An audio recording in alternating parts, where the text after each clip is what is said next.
So in my research, I'm interested in the metabolisms of urban regions, in particular how economic, political, and sociological processes intersect across physical space. So this morning I'm going to talk about a recently published study of mine on teardowns and McMansions in post-war suburbia.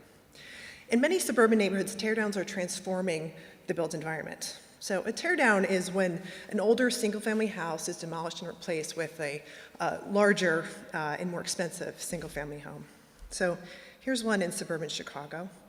And as architects and urban designers, we often look at these McMansions with contempt. McMansion, to use the pejorative term. Here's another one. And these are also referred to as starter castles or monster houses, and you can see why.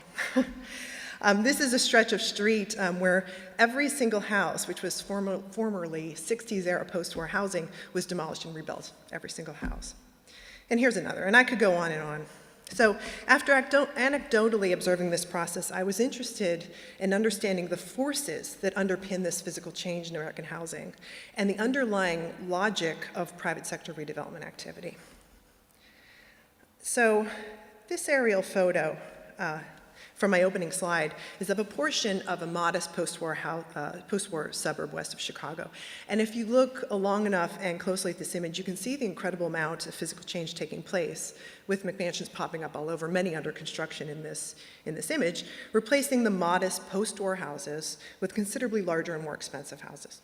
So first I wanted to visualize spatially this physical change in the housing stock at the regional scale. So using the suburbs of Chicago as a case study, I gathered data on over 600,000 single-family houses in suburban Chicago, and I mapped the data.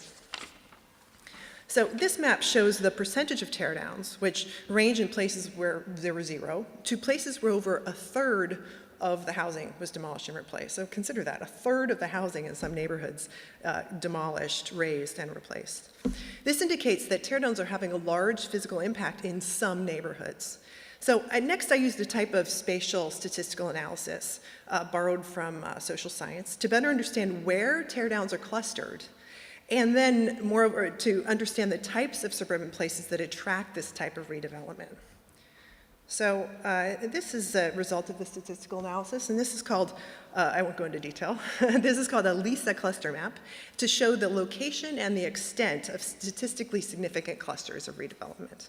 And I overlaid this map and others like it over maps of socioeconomic data. And by doing this, I discovered something interesting, and that despite what you might think by reading the real estate section of the Chicago Tribune or the New York Times, this type of redevelopment isn't just happening in leafy, affluent post-war suburbs, or leafy, affluent suburbs.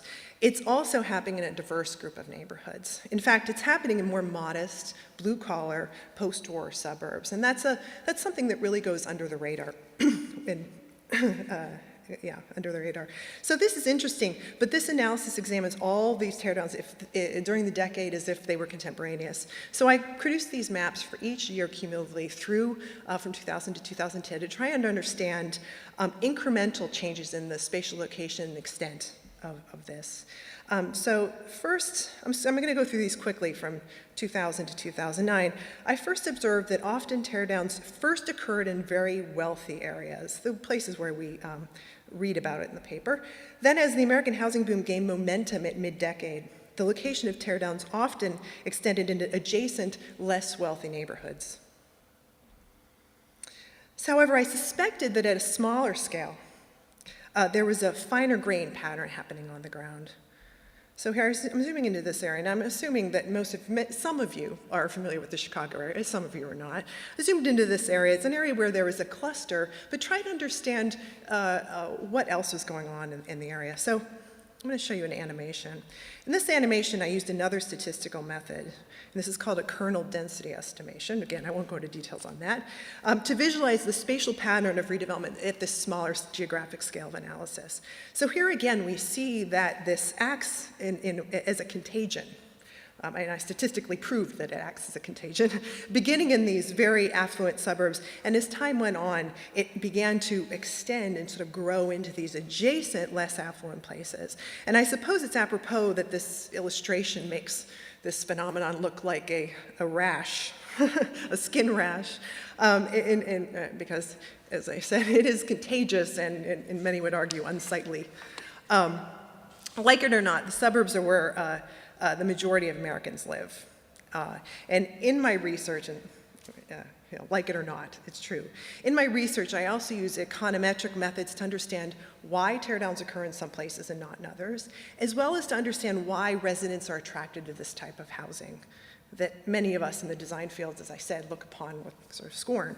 So, and I'm doing this so that we as architects, urban designers, and planners can figure out how to intervene and create better suburban built environments.